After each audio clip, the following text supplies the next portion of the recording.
Security cameras at Fort Brennan captured footage that should have been impossible.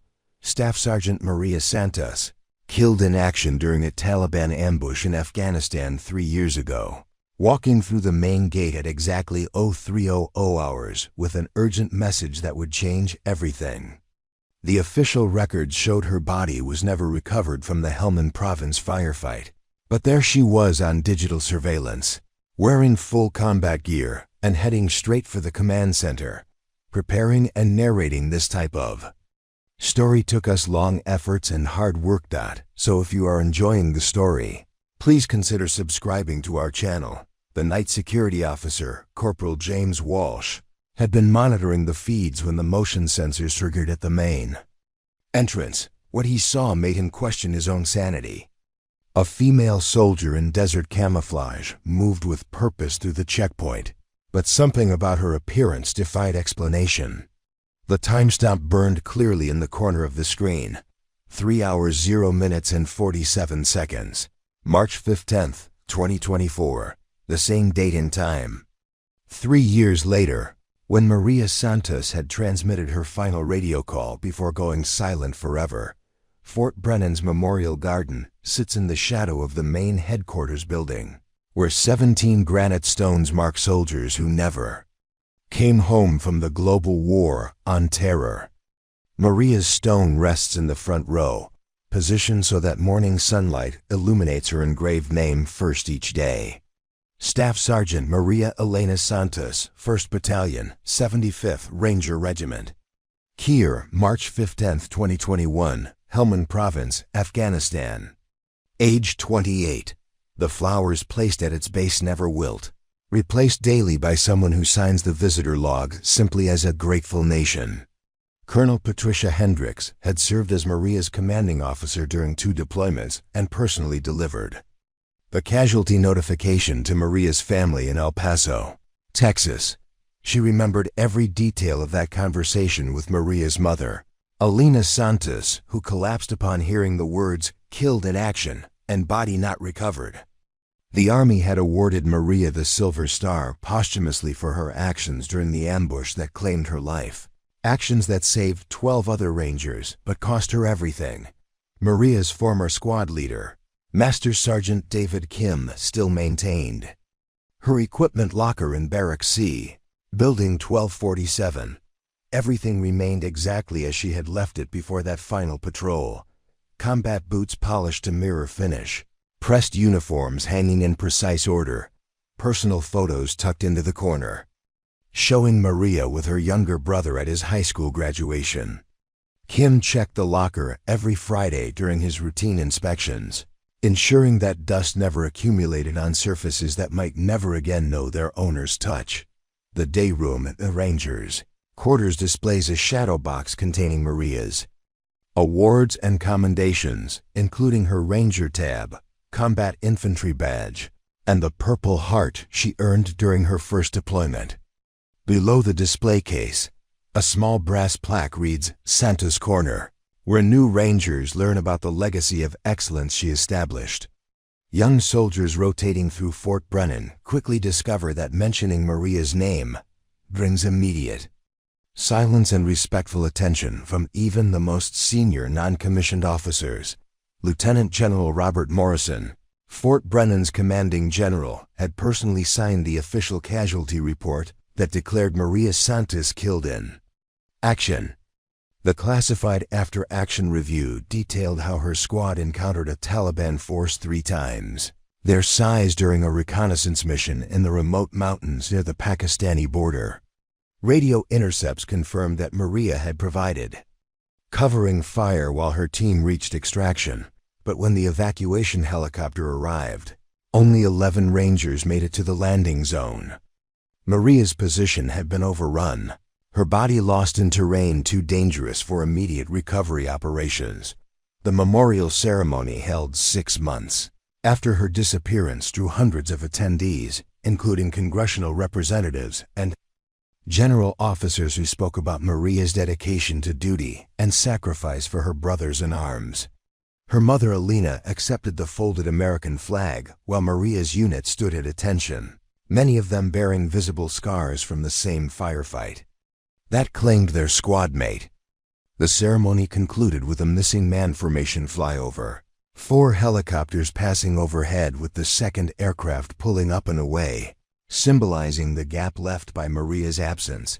Administrative Specialist Rachel Martinez processes personnel files in the Human Resources Command Office, where Maria's service record remains active in the computer system despite her KIA status.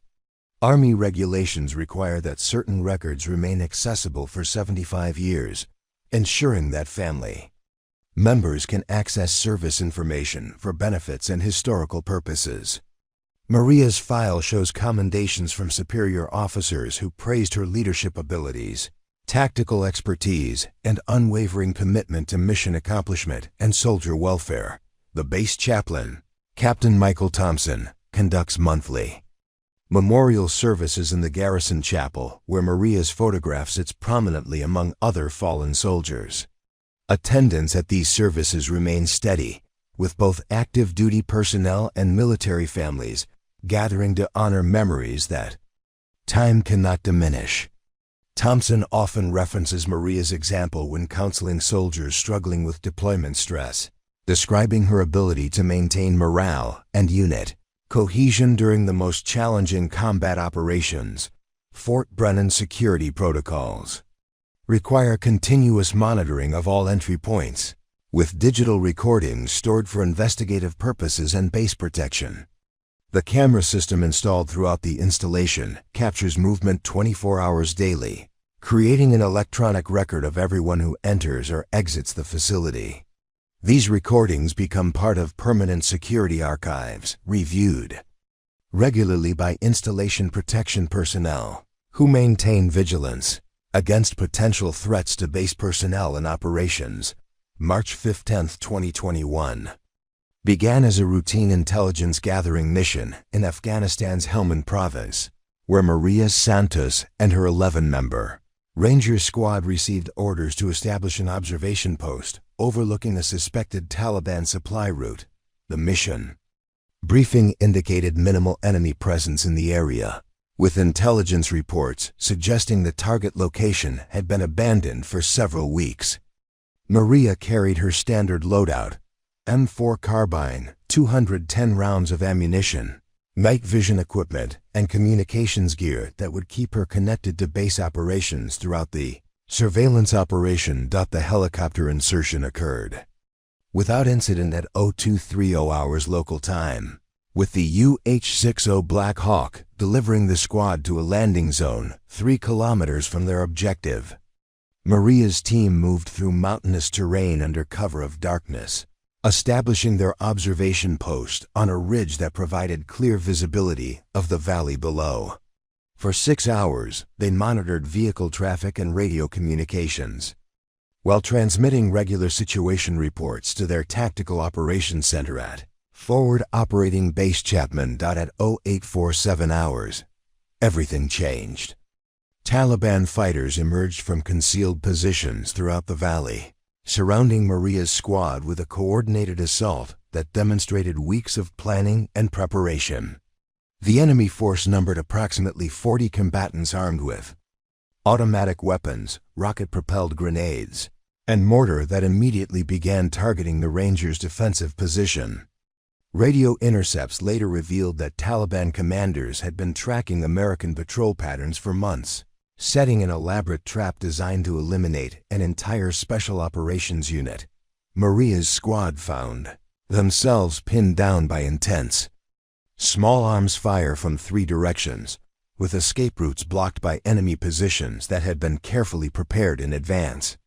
The observation post that provided excellent visibility of the valley also left the Rangers exposed to coordinated attacks from multiple angles. Within minutes of the initial contact, 2 squad members sustained serious wounds that required immediate medical attention. While ammunition supplies dwindled under sustained enemy fire, the Tactical Operations Center at Fort Chapman received Maria's initial contact report at 0851 hours, immediately launching search and rescue assets to assist the embattled Rangers. Apache attack helicopters and a quick reaction force prepared for immediate deployment.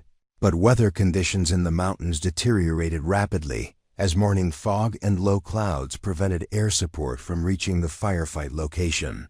Maria's voice remained calm and professional during radio transmissions, despite the increasingly desperate tactical situation her squad faced.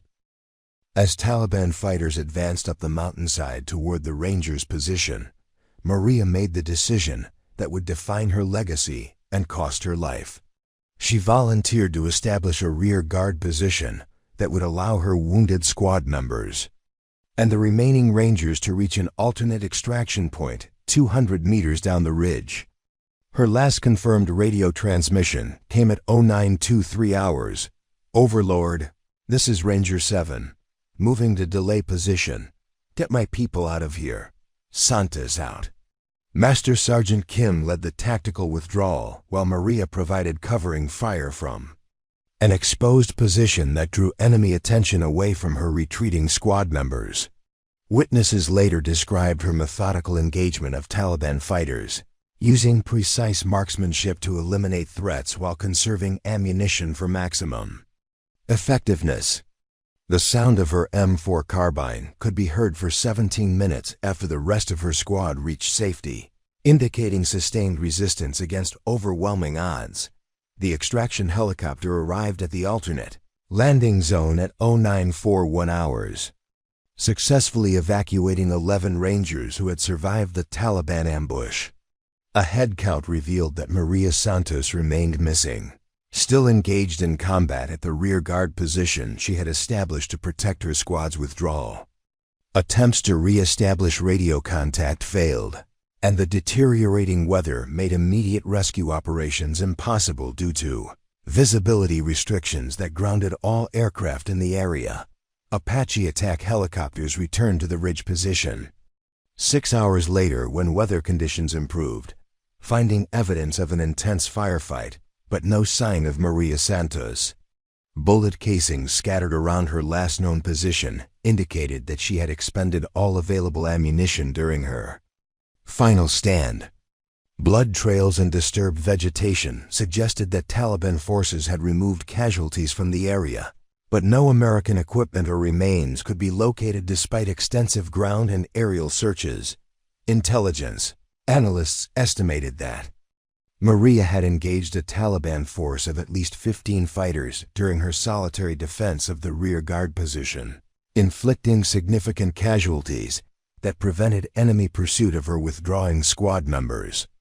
Radio intercepts captured Taliban communications, indicating heavy losses during the engagement, with several fighters requiring medical evacuation to facilities across the Pakistani border.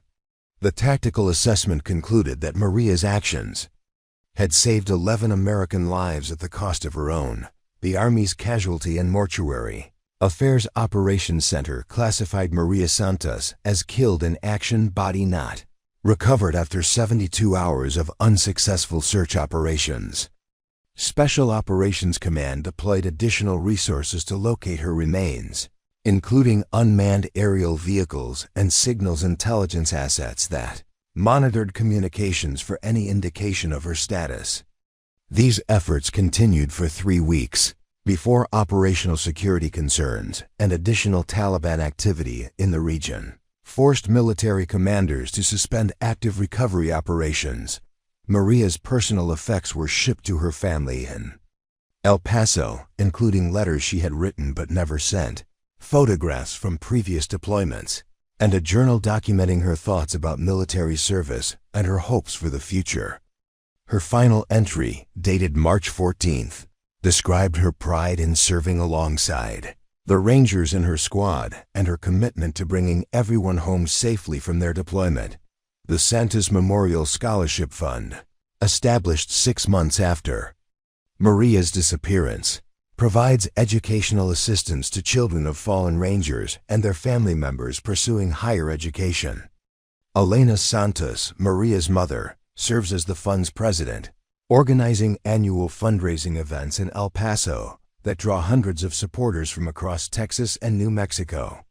The scholarship has awarded over $200,000 to 37 recipients, including Maria's younger brother Carlos, who graduated from University of Texas at Austin with a degree in engineering while wearing Maria's Ranger tab pendant at his commencement ceremony every Friday morning at 06:00 hours. Master Sergeant Kim conducts what the Rangers unofficially call Santos Standard inspections in Barracks C, maintaining the same exacting standards that Maria demanded from herself and her fellow soldiers. These inspections honor her memory by upholding the discipline and attention to detail that characterized her approach to military service. New Rangers quickly learn that achieving Santos Standard requires perfection in uniform appearance, equipment maintenance, and barracks cleanliness that exceeds normal Army regulations. The 1st Battalion, 75th Ranger Regiment observes Maria Santos Day annually on March 15th, suspending regular training activities to conduct memorial ceremonies and community service projects throughout the surrounding area. Rangers volunteer at local schools, veterans hospitals, and homeless shelters, embodying the selfless service that Maria demonstrated throughout her military career. The day concludes with a formal retreat ceremony where Maria's name is read aloud during the roll call of honor, followed by a moment of silence that encompasses the entire installation. Building 1247's day room features a custom-built memorial wall dedicated to Maria's service, displaying enlarged photographs from her deployments, training exercises, and unit ceremonies. The centerpiece shows Maria mentoring a young private during airborne training, demonstrating the patience and leadership that made her respected throughout the Ranger community. Gold nameplates beneath each photograph provide context about specific missions and achievements, creating an educational display that introduces new soldiers to Maria's legacy of excellence. Captain Thompson's monthly memorial services include a tradition called Santa's Stories, where attendees share memories of Maria's impact on their lives and military careers. These personal testimonials reveal her influence beyond combat operations, describing her volunteer work at base family events, her mentorship of struggling soldiers, and her ability to maintain unit morale during challenging deployments. The chaplain maintains a written record of these stories, compiling them into an informal biography that captures Maria's character and contributions to the Ranger community. Fort Brennan's Ranger Training Company incorporates Maria's tactical innovations into their curriculum, teaching new soldiers the urban warfare techniques she developed during operations in Iraq and Afghanistan. Instructors reference specific examples of her decision-making under pressure, using detailed case studies that demonstrate effective leadership in combat environments.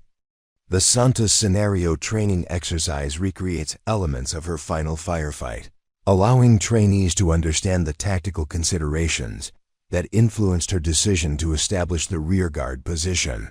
Elena Santos visits Fort Brennan twice annually, participating in ceremonies and meeting with Rangers who served alongside her daughter. During these visits, she stays in the base guest quarters and spends hours in Maria's preserved room, which remains exactly as she left it. Before deployment, the base commander provides Elena with unrestricted access to her daughter's workspace and living areas, recognizing the importance of maintaining family connections to fallen soldiers. Memory. The physical fitness training area adjacent to building 1247 includes the Santos Memorial Obstacle Course, constructed with funds donated by former Rangers and military families. The challenging course incorporates elements that test strength, endurance, and mental toughness while honoring Maria's commitment to physical excellence. Bronze plaques along the course display her personal fitness records and motivational quotes about the importance of maintaining peak physical condition for mission success. Administrative personnel in the Human Resources Command Office maintain Maria's personnel file with the same attention to detail applied to active duty soldiers, ensuring that all documents remain properly organized and accessible. Specialist Martinez updates Maria's service record monthly. adding commendations and awards that reflect ongoing recognition of her contributions to military operations. This administrative dedication ensures that Maria's official military history remains complete and accurate for future reference by family members and military historians. The base commissary displays a memorial photograph of Maria near the main entrance, accompanied by a brief biography that describes her service and sacrifice.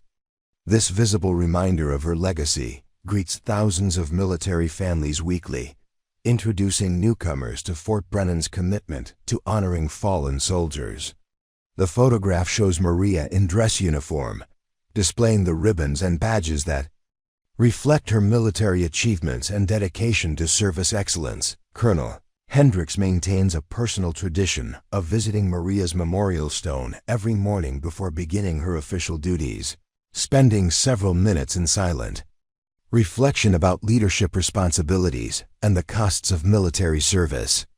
She often places fresh flowers at the memorial, especially during significant dates like Maria's birthday, enlistment anniversary, and promotion dates. These private moments of remembrance reinforce the personal bonds that connect military leaders to the soldiers under their command. The Rangers Mess Hall reserves Table 7 in honor of Maria's squad designation, keeping the table set with military precision but never occupied during meals. A small placard explains the tradition to visiting personnel, describing how the empty place setting represents all Rangers who will never again share meals with their brothers and sisters in arms. This powerful symbol reminds everyone present of the sacrifices that make their freedom possible. Corporal James Walsh rubbed his eyes and leaned closer to the security monitors, convinced that fatigue from his overnight shift was causing hallucinations.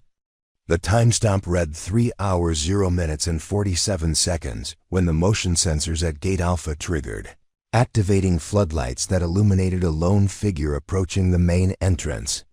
The woman wore standard Army combat uniform with desert camouflage pattern, her movements deliberate and confident as she approached the unmanned checkpoint. What made Walsh's hands tremble was the face clearly visible beneath her advanced combat helmet. Staff Sergeant Maria Santos, whose memorial stone he passed every morning on his way to the security office. The digital surveillance system automatically recorded everything, capturing high-definition footage that would later be analyzed frame by military intelligence specialists. Maria walked directly toward Camera 7, looking up at the lens with eyes that reflected the infrared illumination in otherworldly manner. Her uniform appeared weathered and dusty, as if she had been conducting field operations in harsh environmental conditions. The name tape on her chest clearly displayed Santos in regulation lettering, while her rank insignia and unit patches matched perfectly with personnel records from her final deployment. Walsh immediately activated the base-wide alert system, broadcasting an emergency notification to the duty officer and command staff, while simultaneously securing the surveillance footage on backup servers. His voice shook as he transmitted the initial report. Charlie 6, this is base security. I have an unidentified individual at Gate Alpha who appears to match the description of Kia personnel. Request immediate response from the duty officer and installation commander. The response came within seconds, with multiple vehicles dispatched to investigate what should have been impossible. Lieutenant Colonel Michael Foster, serving as the installation duty officer, arrived at the security checkpoint within 4 minutes of Walsh's initial alert. He found no physical evidence of an intruder, but the surveillance footage clearly showed Maria Santos passing through the detection sensors and continuing toward the main headquarters building. Foster immediately secured the area and ordered a complete review of all security cameras throughout Fort Brennan, searching for additional footage that might explain how someone could impersonate a deceased soldier. The base's facial recognition software, designed to identify potential security threats, immediately flagged Maria's image with a 99.7% probability match to her official personnel photograph. This created a system alert that required human verification, as the computer database showed her status as killed in action. Technology specialist Amanda Chen, monitoring the recognition systems from the Network Operations Center, stared at her screen in disbelief as the software attempted to reconcile the contradiction between a positive identification and a deceased. Status: Colonel Hendricks received the emergency notification at her quarters and arrived at the security office within 15 minutes, demanding to review the footage personally. Watching the recording of Maria walking through the checkpoint, she noticed subtle details that only someone who had served with Maria would recognize: the distinctive way she adjusted her equipment, her measured pace that never varied regardless of circumstances, and her habit of scanning potential threat areas even in secure environments. Camera footage from additional locations tracked Maria's movement through the base, showing her progressing methodically toward Building 500, which housed the Tactical Operations Center and classified briefing facilities. Each camera captured her image with perfect clarity, but something about her appearance defied normal explanation. The timestamp burned consistently across all recordings, yet the shadows she cast seemed longer and darker than those created by other objects under the same lighting conditions. Major Patricia Williams, Fort Brennan's intelligence officer, conducted an immediate assessment of the security footage using advanced analysis software designed to detect digital manipulation or fabrication. Every technical examination confirmed the authenticity of the recordings, ruling out sophisticated video editing or computer-generated imagery.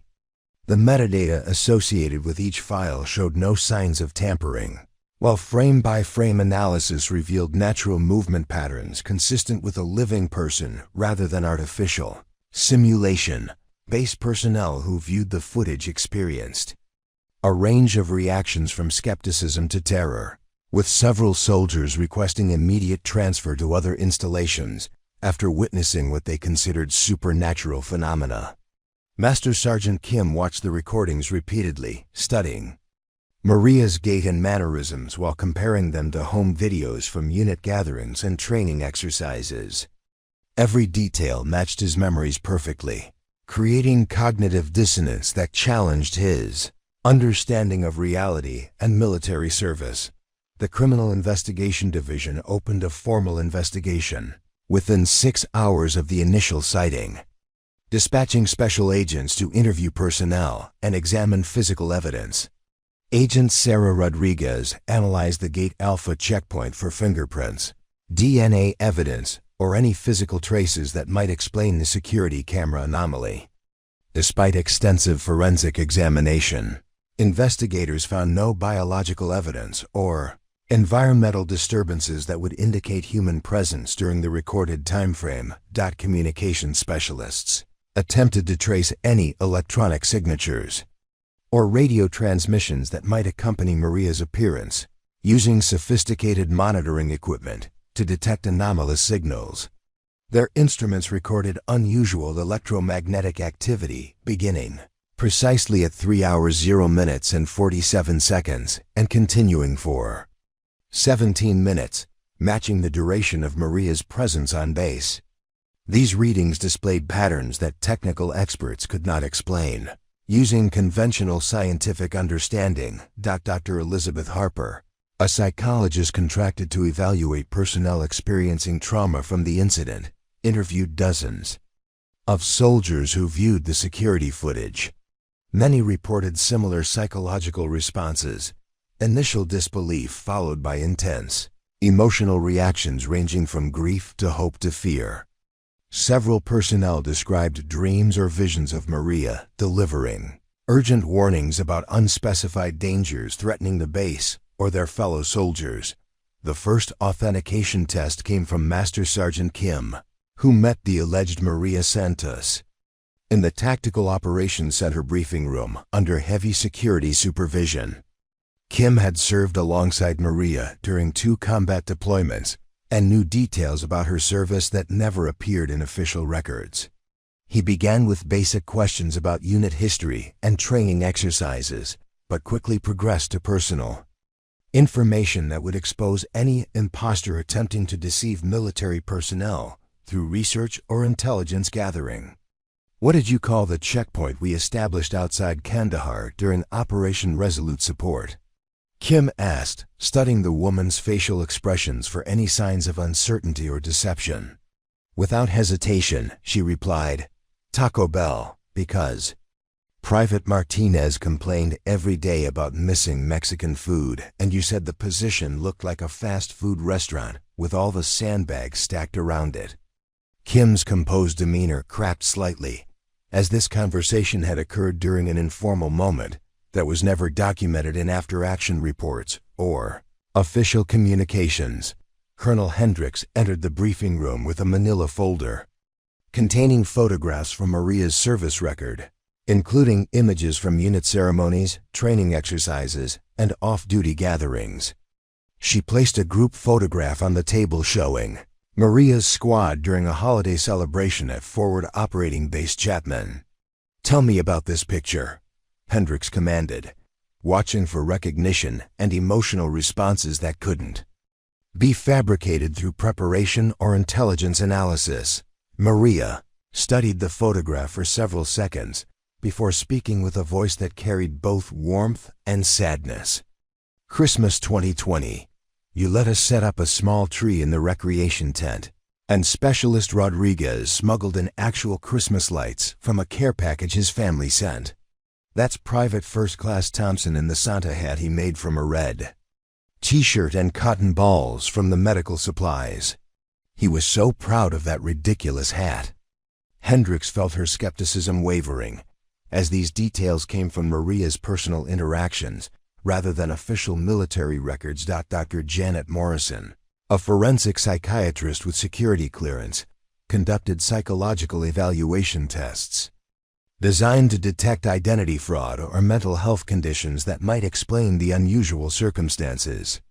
She administered assessments measuring cognitive function, memory consistency, and emotional responses while monitoring for signs of deception or psychological manipulation. Maria's answers demonstrated detailed knowledge of military procedures, combat experiences, and personal relationships that would require years of intimate familiarity to acquire. Physical examination revealed identifying marks that matched Maria's medical records. Exactly. A small scar above her left eyebrow from a childhood bicycle accident. Vaccination records indicating specific inoculations received during military service and dental work completed during her first deployment. Military physicians compared X-rays and medical documentation, finding perfect correlation between the woman's physical characteristics and Maria Santos's official health records maintained by the Department of Defense. Sergeant First Class Rebecca Torres, Maria's former roommate during advanced training, flew to Fort Brennan specifically to verify the woman's identity through personal knowledge that extended beyond military service. Torres asked about conversations they had shared during late-night discussions about family, career goals, and personal relationships. The woman correctly recalled Torres's boyfriend's name, her concerns about her mother's health, and specific advice Maria had given about managing military life and civilian relationships. Biometric authentication, using fingerprint scanners and retinal identification systems produced positive matches with Maria's personnel records stored in classified military databases. Technology specialists verified that these biological markers could not be replicated through surgical procedures or technological manipulation, providing scientific confirmation of identity that satisfied intelligence analysts. The authentication systems registered identical patterns that had been recorded during Maria's initial enlistment and subsequent security clearance investigations. Maria demonstrated knowledge of classified mission details that were known only to personnel who participated in specific operations during her deployment.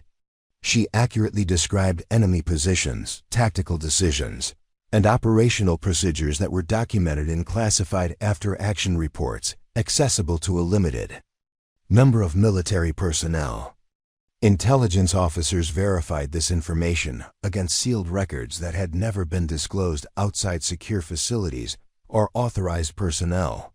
Psychological evaluation by Captain Thompson, the base chaplain who had counseled Maria during her struggles with combat stress, revealed personality traits and coping mechanisms that matched his clinical notes from their sessions.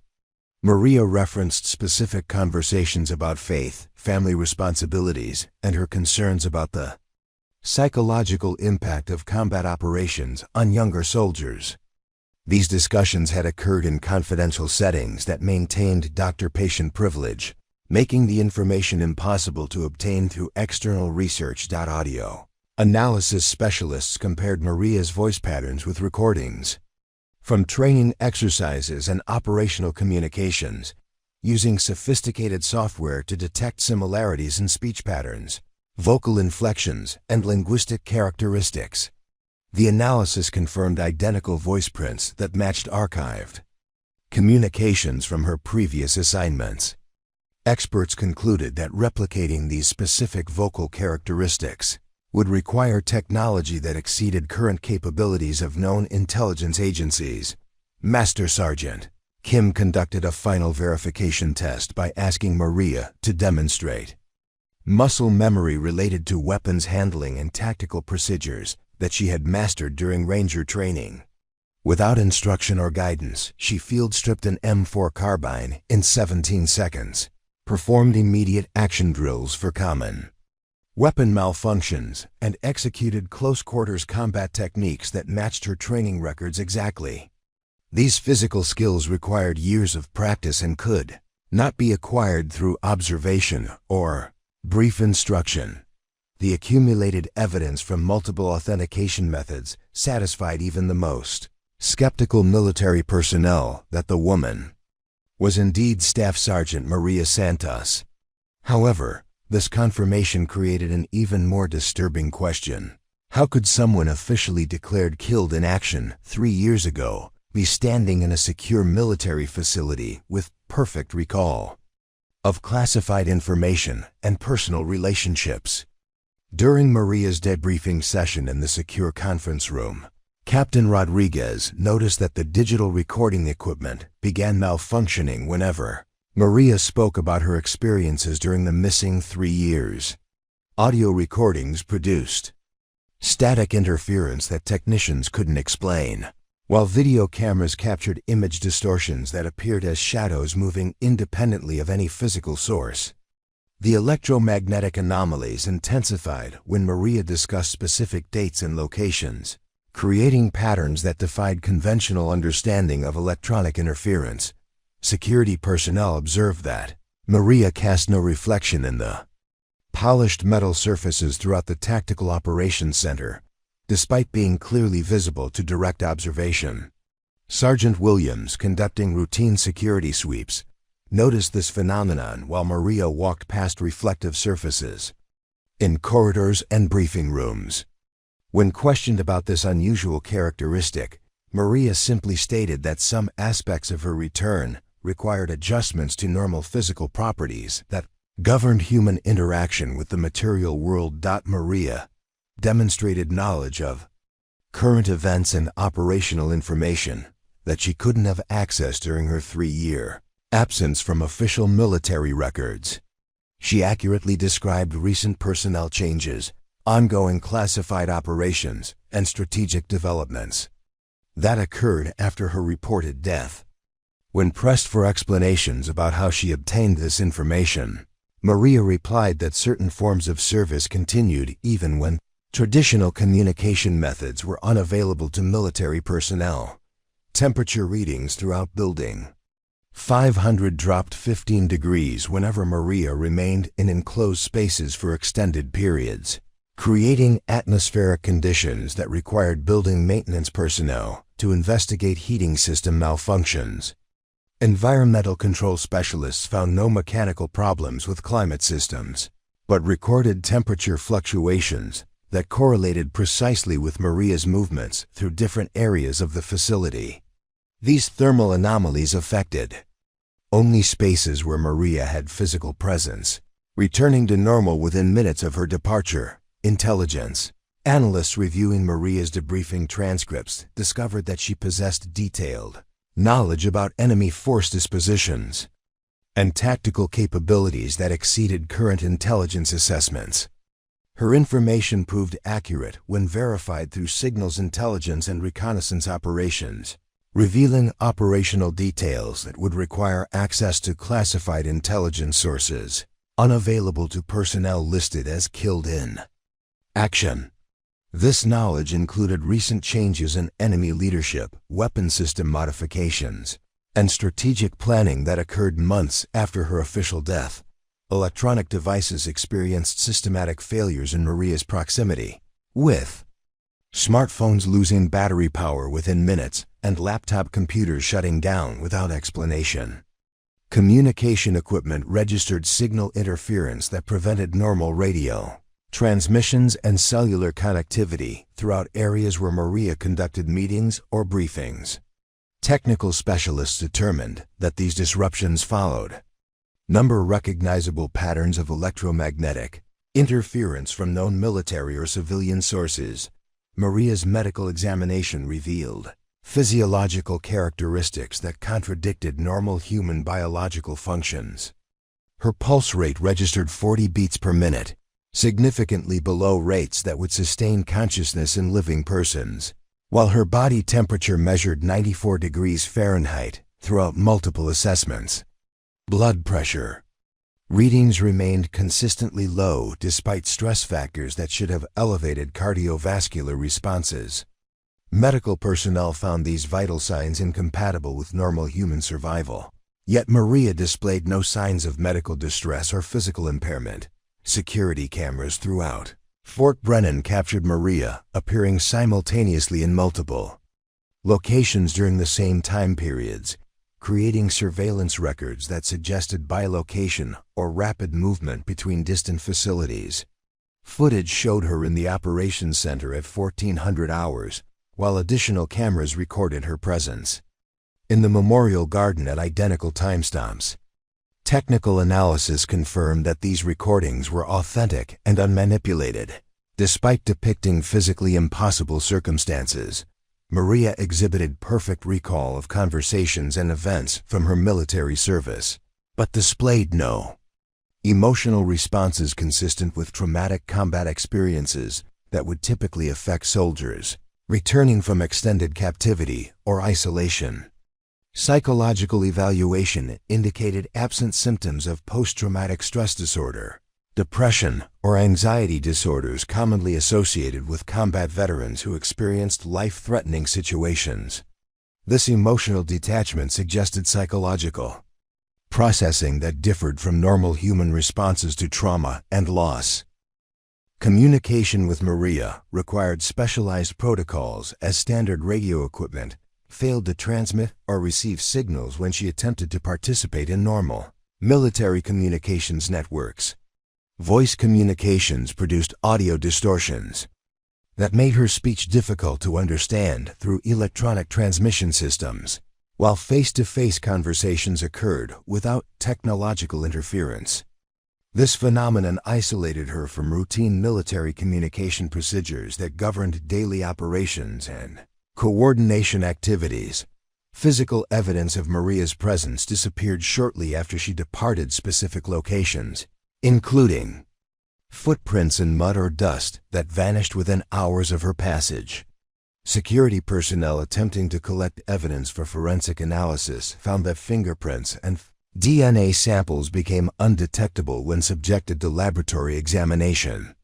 These traces of her physical interaction with the environment followed no known patterns of evidence degradation or environmental contamination. Maria's knowledge extended to classified information about personnel security clearances, ongoing investigations, and administrative details that were processed after her reported death. She accurately identified which soldiers had received promotions, transfers, or disciplinary actions during her absence, displaying awareness of confidential personnel matters that would require access to restricted military databases. This information included personal details about family situations and financial circumstances that were documented only in classified personnel files. Weather patterns around Fort Brennan changed dramatically during Maria's presence, with atmospheric conditions shifting from clear skies to dense fog formations that appeared without meteorological explanation.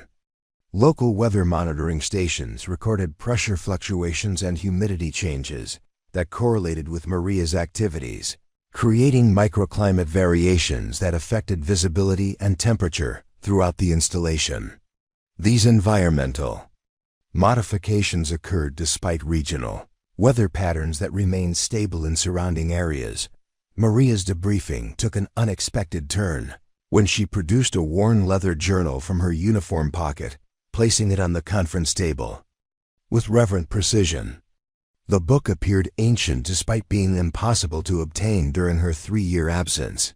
Its pages filled with handwritten notes detailing Taliban operations that intelligence analysts had never encountered.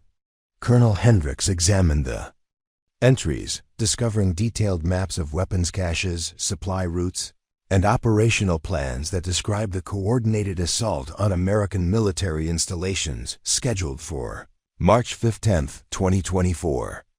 Exactly 3 years after Maria's death and precisely when she had returned to Fort Brennan, the journal contained surveillance photographs of Fort Brennan taken from elevated positions surrounding the installation, showing defensive weaknesses and potential infiltration routes that had never been identified by security assessments. Maria explained that Taliban intelligence networks had been conducting reconnaissance operations against American bases for years, gathering information needed to execute simultaneous attacks that would cripple military response capabilities throughout the region. Her death during the Helmand Province firefight had provided cover for a deep infiltration mission that allowed her to gather intelligence on enemy planning activities.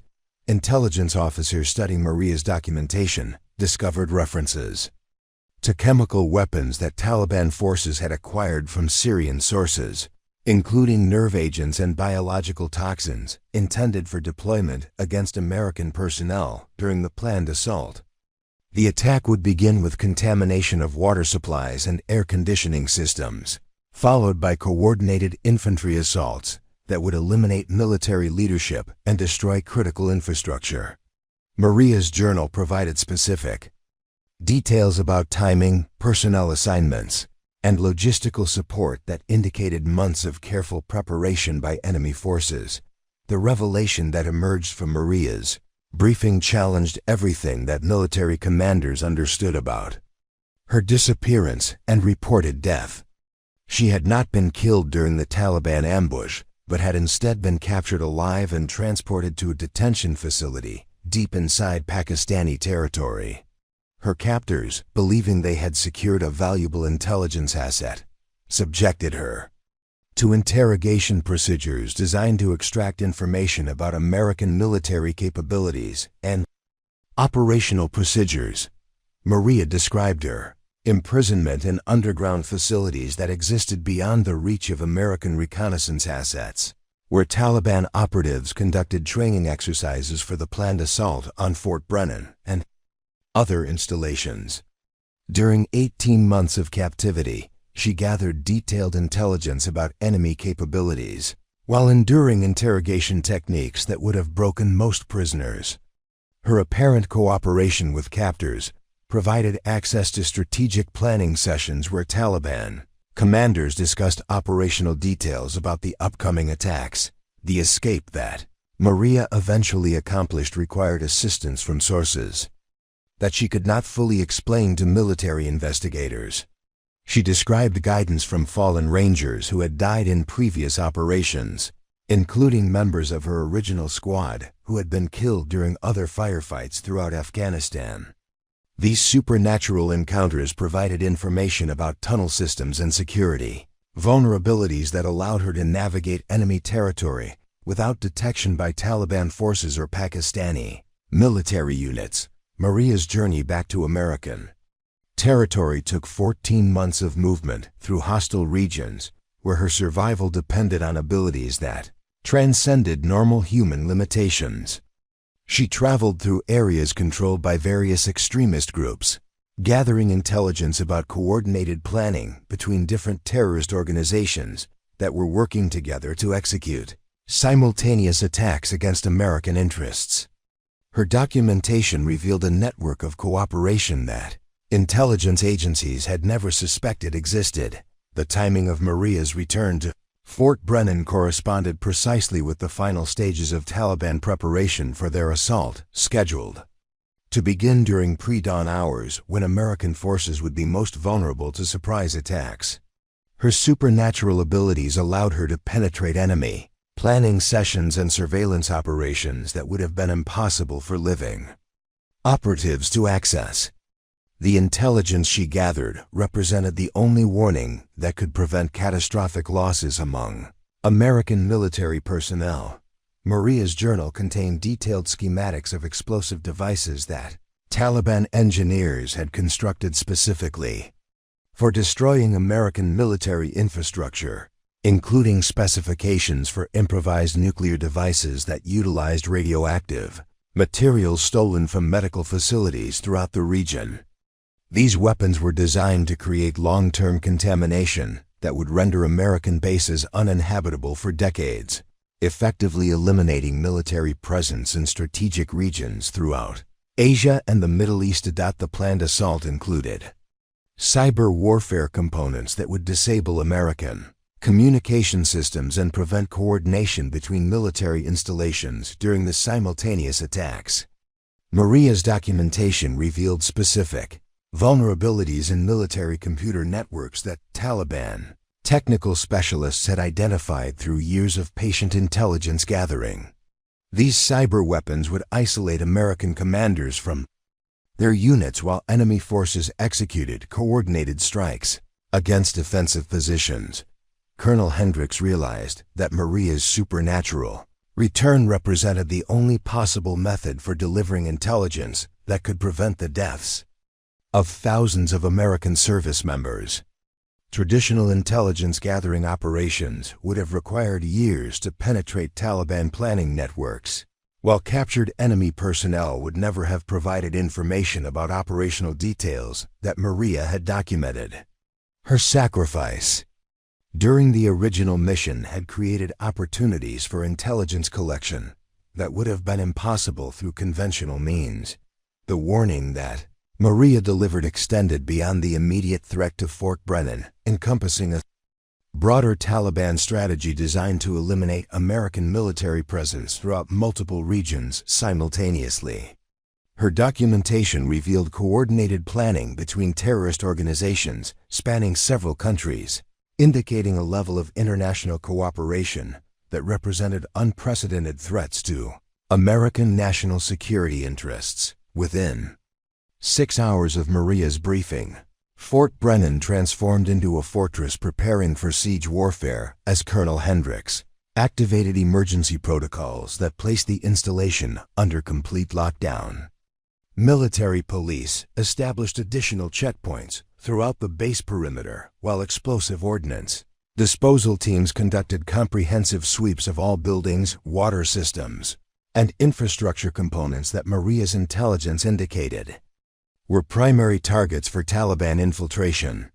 The base's entire water supply was immediately shut down and replaced with emergency reserves stored in secure facilities that enemy forces could not access or contaminate. Maria accompanied the security teams conducting their searches, demonstrating supernatural abilities that allowed her to detect threats that conventional equipment could not identify. She guided specialists to specific locations where Taliban operatives had concealed explosive devices during reconnaissance operations conducted over several months. Her presence caused hidden weapons to emit electromagnetic signatures that triggered detection equipment, revealing sophisticated bombs designed to destroy critical infrastructure during the coordinated assault scheduled for dawn. The first major discovery occurred in Building 500's ventilation system, where Maria's supernatural senses detected chemical residue from nerve agents that Taliban infiltrators had introduced during maintenance operations conducted by contractors with falsified security clearances. Hazardous materials teams wearing full protective equipment removed contaminated air filtration components, while Maria provided guidance about which areas required decontamination procedures. Her ability to perceive chemical threats prevented exposure that would have killed dozens of personnel during normal facility operations. Counterintelligence operations launched simultaneously across multiple military installations throughout the region, using Maria's intelligence to identify Taliban operatives who had infiltrated American support networks as contractors, interpreters, and administrative personnel. These coordinated arrests disrupted communication networks that would have enabled synchronized attacks against 17 different military facilities. Maria's documentation provided specific identities and contact methods that allowed military investigators to trace enemy intelligence networks spanning 3 countries. The cyber warfare component of the Taliban assault began exactly as Maria's journal predicted, with computer systems throughout Fort Brennan experiencing systematic attacks designed to disable communication and coordination capabilities. However, network security specialists had prepared countermeasures based on Maria's intelligence, implementing defensive protocols that isolated critical systems from external networks, while maintaining internal communications needed for base defense operations. Her supernatural knowledge of enemy capabilities provided technical details that allowed cybersecurity experts to anticipate and neutralize digital attacks. Maria's presence during the defensive preparations revealed additional supernatural abilities that exceeded her previous demonstrations, including the capacity to communicate with fallen rangers who provided tactical intelligence about enemy movements in real time. She served as a conduit for information from deceased military personnel who continued monitoring Taliban operations from supernatural observation posts that living soldiers could not access. This intelligence network provided Fort Brennan's defenders with unprecedented situational awareness about enemy force dispositions and tactical intentions. At 0347 hours, exactly as Maria's intelligence predicted, Taliban forces initiated their assault with mortar attacks targeting the bases, power generation facilities, and communication towers. However, personnel had been relocated to hardened positions, while critical infrastructure received additional protection based on Maria's detailed warnings about specific targeting priorities. The enemy bombardment struck empty buildings and reinforced positions rather than achieving the devastating surprise assault that would have eliminated American defensive capabilities. Maria guided Apache helicopter crews to concealed Taliban positions that conventional reconnaissance assets could not detect, using supernatural abilities to identify enemy locations through terrain features and camouflage that would have hidden infiltrators from normal observation. Her communications with helicopter pilots occurred through methods that transcended RADIO equipment failures caused by enemy jamming operations. The attack helicopters eliminated mortar teams and machine gun positions that would have inflicted severe casualties on American defenders during the assault. Ground combat operations commenced when Taliban infantry attempted to breach the perimeter at locations that Maria's intelligence had identified as primary infiltration routes. Defensive positions established based on her warnings channeled enemy forces into predetermined kill zones where American firepower could achieve maximum effectiveness. The Rangers defending Fort Brennan engaged enemy forces with precision and coordination that reflected supernatural tactical intelligence provided through Maria's connection to fallen comrades. The chemical weapons component of the Taliban assault failed completely due to protective measures implemented based on Maria's detailed documentation of enemy capabilities and delivery methods. Decontamination equipment positioned throughout the base neutralized airborne toxins before they could affect American personnel, while water purification systems eliminated biological agents that would have contaminated drinking supplies. Maria's presence allowed environmental monitoring equipment to detect chemical signatures that would have remained invisible to conventional detection methods. During the most intense phase of combat operations, Maria demonstrated the ability to appear simultaneously at multiple defensive positions, providing tactical guidance and supernatural support to Rangers engaged in close quarters, fighting with infiltrating enemy forces. Her presence boosted morale and combat effectiveness, while her supernatural abilities disrupted enemy communications and coordination procedures. Taliban fighters reported encountering spectral figures that interfered with their equipment and tactical movements. The coordinated assault that should have overwhelmed Fort Brennan's defenses collapsed within 4 hours as Taliban forces encountered prepared positions, effective countermeasures, and supernatural resistance that their planning had never anticipated. Enemy casualties exceeded 70%, while American losses remained minimal due to defensive preparations guided by Maria's intelligence and supernatural intervention during critical moments of the engagement. The failure of the Fort Brennan assault triggered the cancellation of similar attacks planned against other military installations throughout the region. By 0800 hours, the Taliban assault had been completely defeated, with surviving enemy forces retreating toward Pakistani territory while pursued by American quick reaction forces guided by real-time intelligence that Maria provided through her supernatural network. The catastrophic losses that would have resulted from a successful surprise attack had been prevented through warning and intervention that transcended normal human capabilities. As dawn broke over Fort Brennan following the failed Taliban assault, personnel throughout the installation began experiencing memory distortions that made them question the supernatural events they had witnessed during the night's combat operations. Soldiers who clearly remembered Maria providing tactical guidance found themselves unable to recall specific details about her presence, while others insisted that the defensive preparations had resulted from conventional intelligence gathering rather than supernatural intervention. The shared experience of combat created confusion about which memories represented actual events and which might have been stress-induced hallucinations. Security camera footage from the previous 12 hours underwent systematic corruption that rendered most recordings unusable for after-action analysis, with digital files becoming fragmented or displaying video artifacts that obscured critical evidence.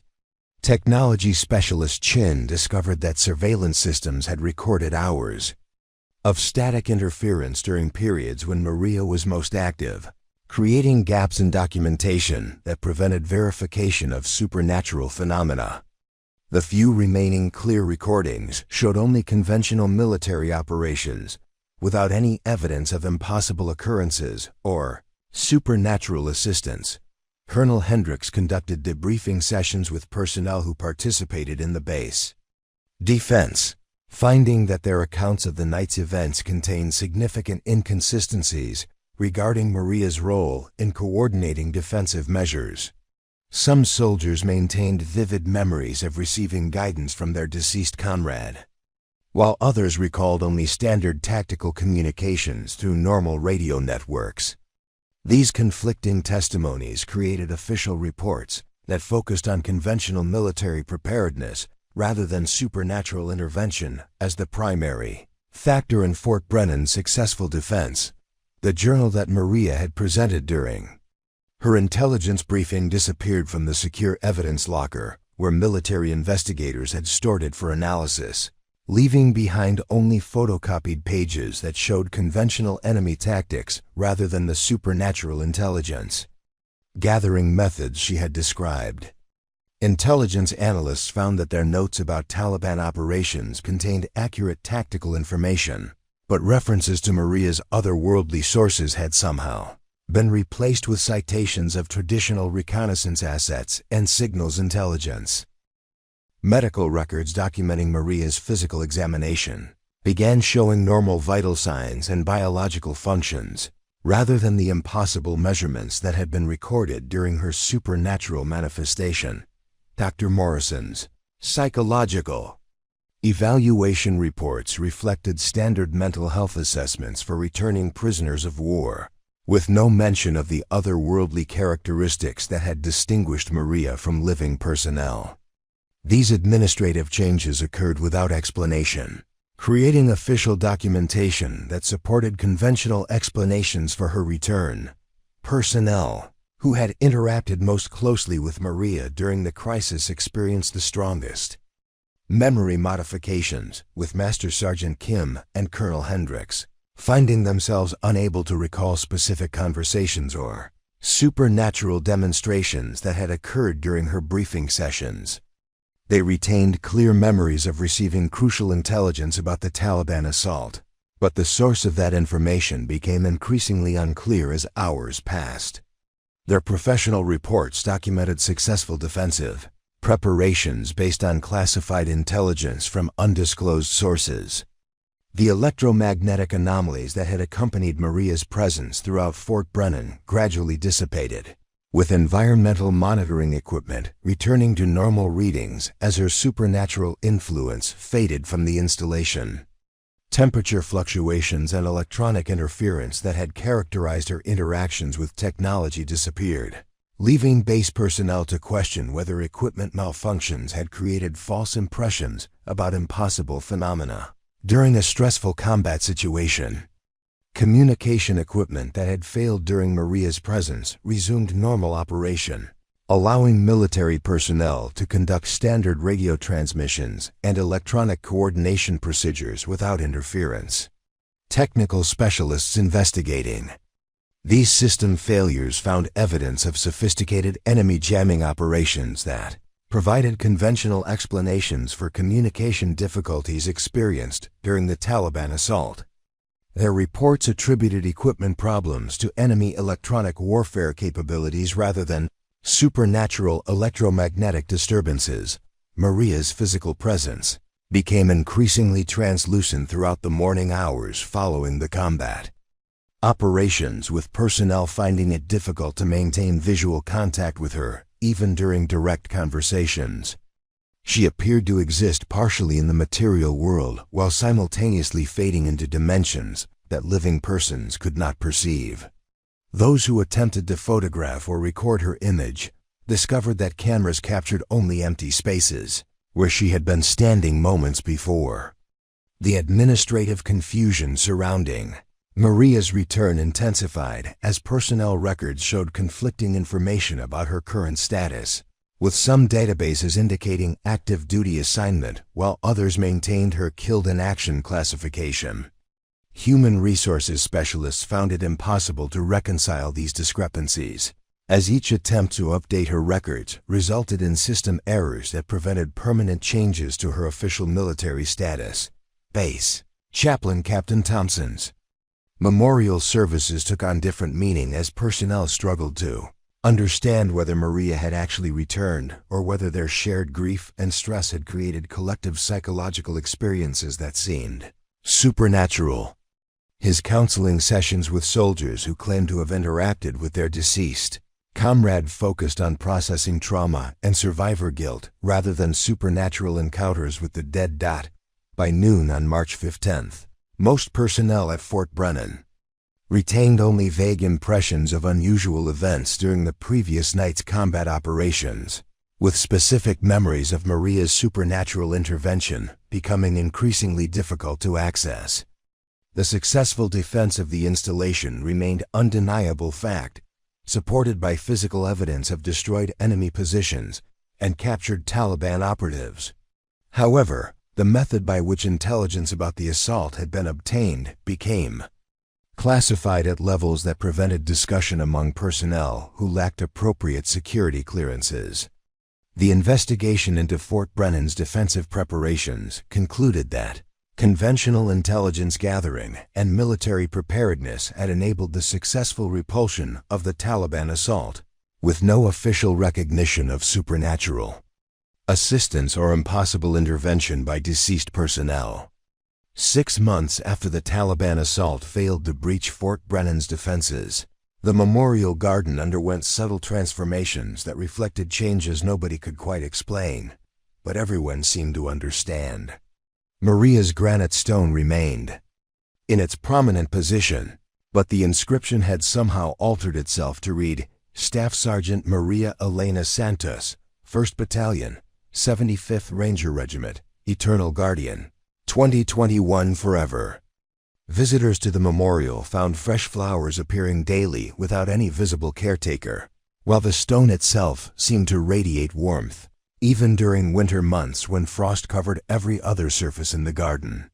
Colonel Hendricks established a new tradition during her morning visits to the memorial, speaking aloud about base security concerns and personnel challenges, while addressing Maria's stone as if seeking guidance from an invisible advisor.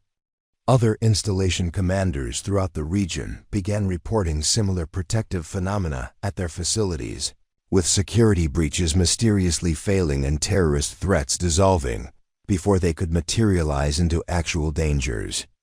Intelligence analysts documented a significant decrease in successful attacks against American military installations, but could identify no conventional explanation for this improved security environment. The security camera system at Fort Brennan continued recording unusual activity long after Maria's visible presence had faded from normal perception, with motion sensors triggering at Gate Alpha every March 15th at exactly 3 hours 0 minutes and 47 seconds hours. These recordings showed no visible figures, but electromagnetic signatures indicated Guardian presences that monitored the installation's perimeter with supernatural vigilance. Technology specialists learned to expect these annual anomalies and configured their systems to accommodate otherworldly security protocols that enhanced rather than disrupted normal base protection procedures. Personnel assigned to Fort Brennan experienced remarkably low casualty rates during subsequent deployments to combat zones, with survival statistics that exceeded normal probability calculations by significant margins. Rangers rotating through the installation reported enhanced situational awareness and tactical intuition that seemed to provide supernatural protection during dangerous operations. Military psychologists attributed these outcomes to improved training and morale, but soldiers who had served at Fort Brennan understood that their protection came from sources that transcended conventional military capabilities. Preparing and narrating this type of story took us long efforts and hard work. So if you are enjoying the story, please consider subscribing to our channel. Elena Santos received official notification that her daughter's Silver Star had been upgraded to the Medal of Honor, recognizing her extraordinary heroism in preventing catastrophic terrorist attacks against American military installations. The ceremony at the Pentagon drew hundreds of attendees, including survivors of the attacks that Maria's supernatural intervention had prevented. Elena accepted the medal with knowledge that her daughter's service had continued beyond death, protecting American personnel through dedication that transcended normal human limitations. The Santos Memorial Scholarship Fund expanded dramatically as anonymous donations provided educational assistance for hundreds of military families throughout the country. Fund administrators could never identify the source of these contributions, which arrived through untraceable financial instruments that appeared whenever families faced educational crises. Carlos Santos graduated from engineering school and commissioned as a second lieutenant in the Army Corps of Engineers, carrying forward his sister's legacy of service through conventional rather than supernatural means. Master Sergeant Keynes. Santos standard inspections evolved into base-wide excellence programs that other military installations adopted as models for maintaining discipline and operational readiness. His leadership development seminars included discussions about duty that extended beyond individual service obligations, emphasizing how dedication to mission accomplishment could create protective influences that benefited entire military communities. Young Rangers learned that some forms of service created bonds stronger than death itself. Building 1247's memorial wall expanded to include testimonials from personnel who credited Maria's supernatural protection with their survival during combat operations throughout the global war on terror. These written accounts described miraculous escapes from ambushes, equipment failures that prevented catastrophic accidents, and tactical insights that enabled successful completion of dangerous missions. Military families found comfort in knowing that their loved ones received protection from sources beyond normal military support systems. The Ranger Training Company incorporated Maria's tactical innovations into permanent curriculum components that produced more effective combat leaders and enhanced unit survival rates. Training scenarios based on her supernatural intelligence gathering methods taught soldiers to develop intuitive awareness and trust instincts that conventional military education could not provide. Instructors emphasized that some knowledge came from sources that exceeded traditional intelligence gathering capabilities. Captain Thompson's memorial services attracted attendees from throughout the military community who gathered to honor fallen personnel while understanding that their sacrifice continued protecting living service members through supernatural intervention. His sermons emphasized how love and duty could transcend physical limitations, creating guardian influences that provided ongoing protection for those who maintained faith in purposes greater than individual survival. The base commissary's memorial photograph of Maria became a pilgrimage destination for military families seeking protection for deployed loved ones, with visitors leaving written prayers and requests for supernatural assistance during dangerous operations. These messages disappeared overnight, replaced by subtle signs that indicated their concerns had been received and addressed by protective influences that monitored military personnel throughout global operations.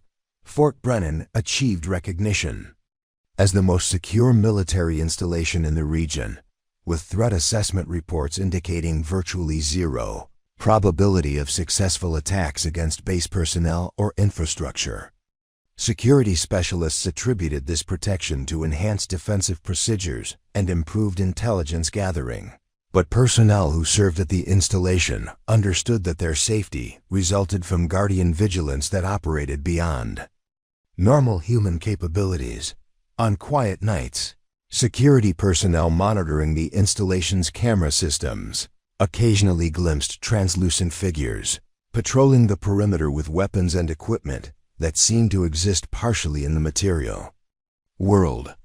These guardian spirits maintained eternal vigilance over American military personnel, honoring promises that death could not break and duty that extended beyond the limitations of mortal service. 2 years after Maria Santos's supernatural intervention saved Fort Brennan from catastrophic attack, the Department of Defense quietly established the Guardian Protocol, a classified program designed to monitor and coordinate protective phenomena reported at military installations worldwide.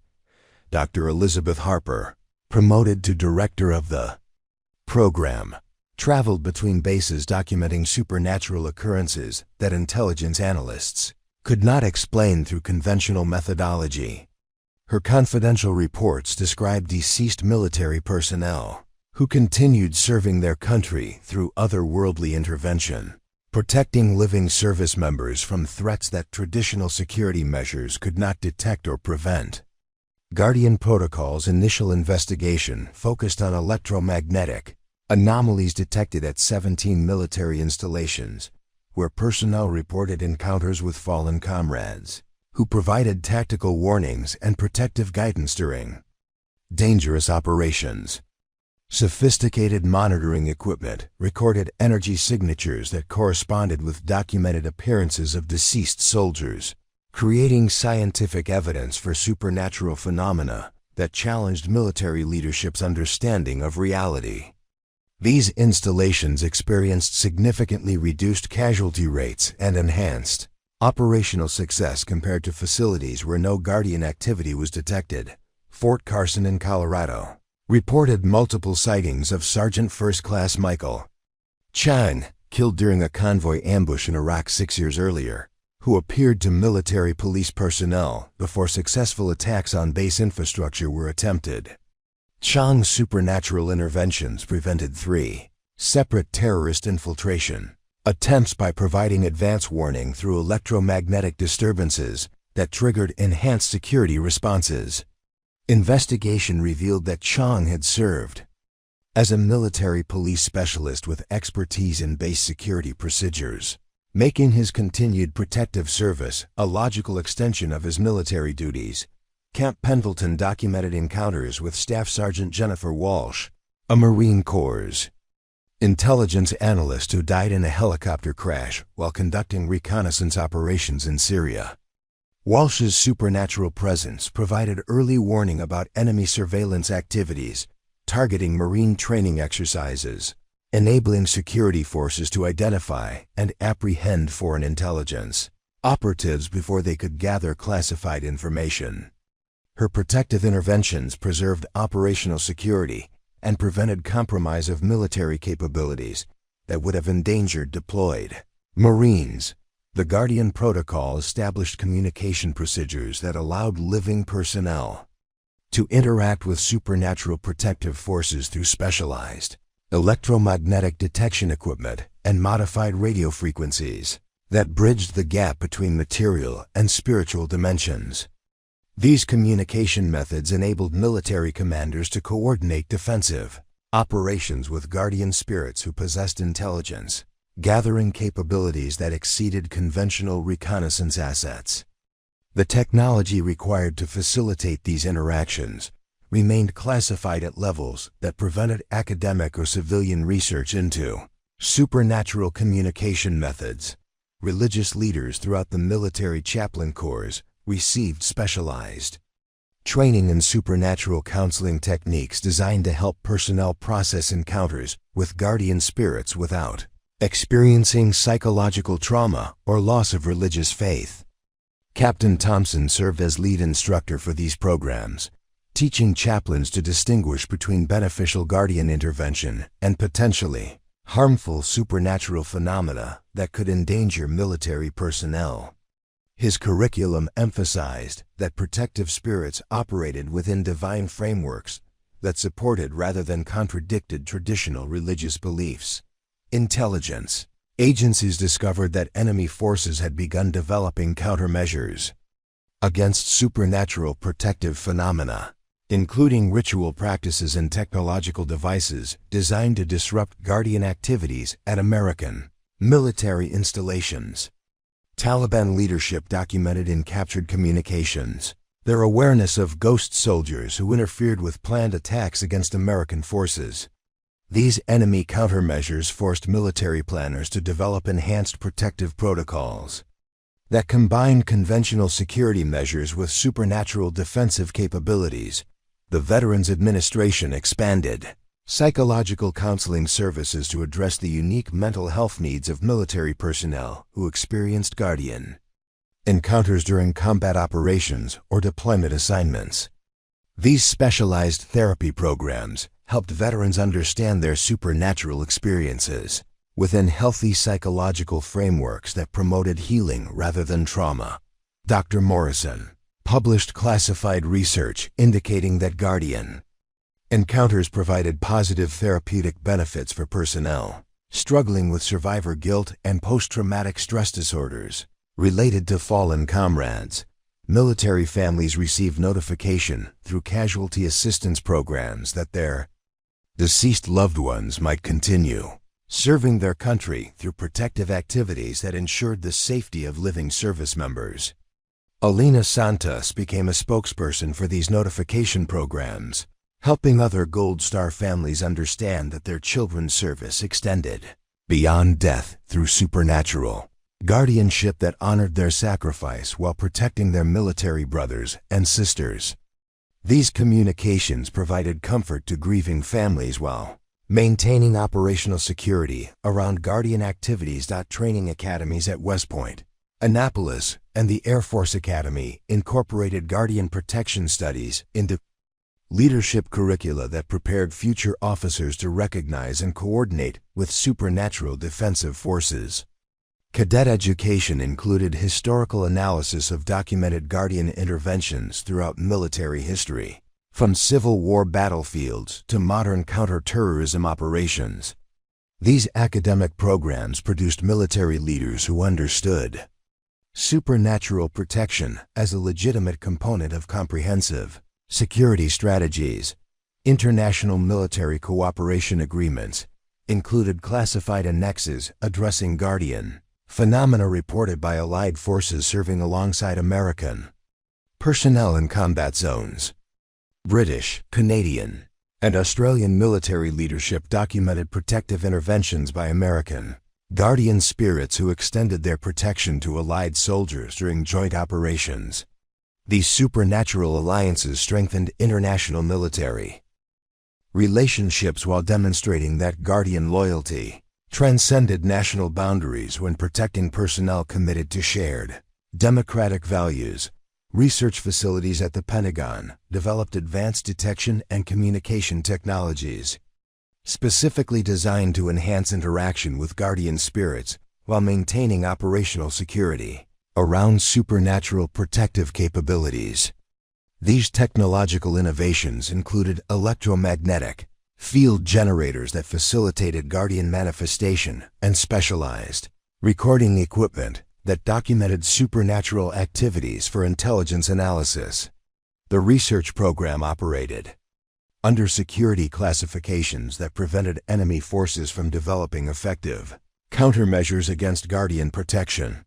Military historians began documenting Guardian phenomena throughout American military history, identifying patterns of supernatural protection that extended from Revolutionary War battlefields to contemporary counter-terrorism operations. Their classified research revealed that Guardian spirits had influenced the outcomes of major military engagements for centuries, providing tactical advantages and protective intervention that contributed to American military success. This historical analysis established supernatural protection as a consistent element of American military heritage that deserved official recognition and support. Congressional oversight committees received classified briefings about Guardian protection programs, leading to legislative appropriations that funded research and operational support for supernatural defensive capabilities. These political developments ensured continued government support for Guardian activities while maintaining strict security protocols around supernatural military operations. Legislative leaders understood that Guardian protection provided strategic advantages that enhanced American military effectiveness while honoring the sacrifice of fallen service members. Medical research programs investigated the physiological and psychological effects of Guardian encounters on military personnel, developing health protocols that maximize the beneficial aspects of supernatural interaction while minimizing potential negative consequences. Military physicians learned to recognize Guardian-related health phenomena and develop treatment procedures that supported, rather than interfered with, supernatural protective activities. These medical advances ensured that Guardian encounters enhanced rather than compromised the health and effectiveness of military personnel. The Guardian protocol expanded beyond American military installations to include protective monitoring of diplomatic facilities, intelligence installations, and critical infrastructure components that supported national security operations.